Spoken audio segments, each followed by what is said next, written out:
여러분 안녕하십니까? 이어서 원주에서 전해드리겠습니다. 강추위는 잦아들었지만 낮 기온이 어제보다 더 떨어진 가운데 원주를 비롯한 영서 지역은 오늘 밤부터 눈이 내리기 시작하겠습니다.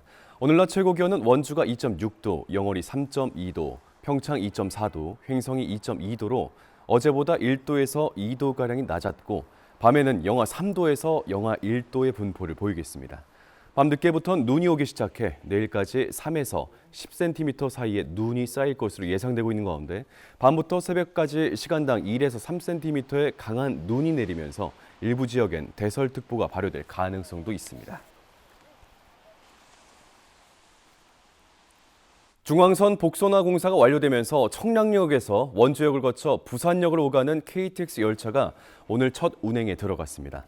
최대 시속 250km로 달리는 KTX를 이용하면 원주, 부산 간 소요 시간은 기존 5시간에서 3시간 10분으로 단축돼 부산과 울산, 경남을 오가는 주민들의 교통 편의가 향상될 것으로 보입니다.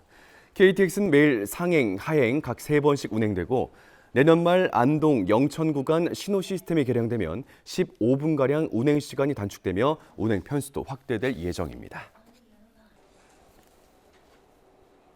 올해 공공기관 청년도 평가에서 원주시와 원주시 의회가 여전히 4등급으로 평균 이하의 성적을 받았습니다.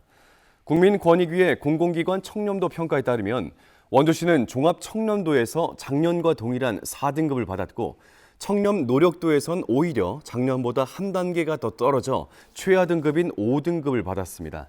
지난해 최하 등급이던 영월군은 2등급이 오른 3등급을 받았고 평창과 횡성도 각각 1등급씩 오른 2등급을 나타냈습니다. 올해 처음 시행된 군의회 평가에선 평창군 의회가 2등급을, 영월군, 횡성군 의회는 3등급을 받았습니다. 한편 도내 지자체는 강원 본청과 18개 시군 가운데 한 곳도 1등급은 없었습니다.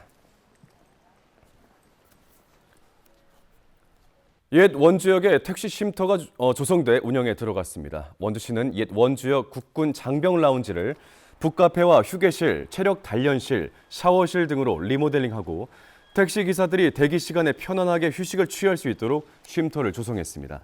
운영 시간은 오전 7시부터 밤 10시까지로 안마 의자와 TV, 운동기구 등의 편의시설도 이용할 수 있습니다. 이로써 지난 4월 무실동 원주역에 설치된 쉼터를 포함해 원주에선 2곳의 택시 쉼터가 운영됩니다.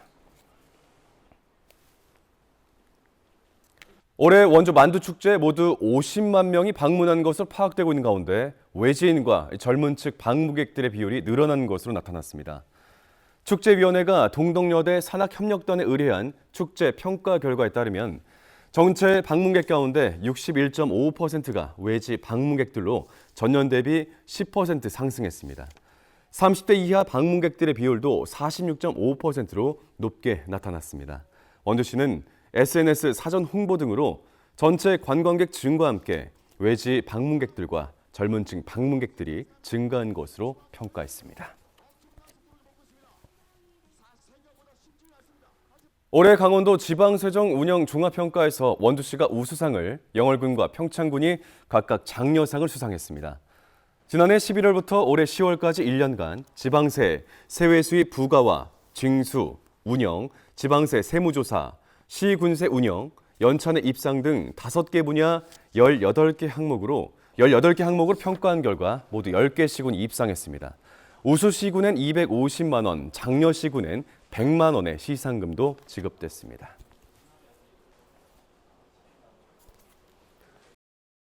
횡성군이 한국지방행정연구원과 협약을 체결하고 지역경제 활성화를 위한 포럼을 개최했습니다. 두 기관은 오늘 횡성군청 대회의실에서 투자유치 정책 포럼을 열고 지역경제 활성화와 경쟁력 강화를 위한 4가지 주제 발표와 함께 구체적인 투자유치 실행 방안에 관한 토론도 진행했습니다. 또 업무 협약을 체결하고 정책 개발과 지역 현안 연구조사, 공동 세미나, 연계 협력을 통한 종합 자문, 연구 수행 등의 사업도 진행하기로 했습니다. 영월군이 여성 농업인들의 생활 만족도와 삶의 질 향상을 위한 내년도 힐링 프로그램에 참가 단체를 접수합니다. 최소 10명 이상이 모인 여성 농업인 단체와 동아리, 부녀회 등에서 신청할 수 있고 모두 10곳을 선정해 한 곳당 400만 원씩 지원할 예정입니다. 신청은 오는 31일까지 농업기술센터에 서류를 갖춰 방문하는 되는 가운데 여성 농업인 힐링 프로그램은 농한기나 저녁 시간을 활용해 마을이나 단체별로 문화, 건강, 취미생활 교육 기회를 제공하는 프로그램입니다. 더불어민주당이 민생경제회복단을 공식적으로 출범시키고 경제 활성화, 국민생활안전대책 추진에 나섰습니다. 단장을 맡은 허영 국회의원은 내수경제 회복과 민생 안정을 위한 입법 과제를 발굴해 실질적인 해결책을 마련하겠다고 밝혔습니다. 민생경제회복단은 생계비 계좌 압류를 금지하는 민사집행법과 의사 정원 관리를 위한 보건의료인력지원법, 딥페이크 성범죄 방지 등 10대 민생 입법 과제를 발표했습니다. 뉴스를 마칩니다. 고맙습니다.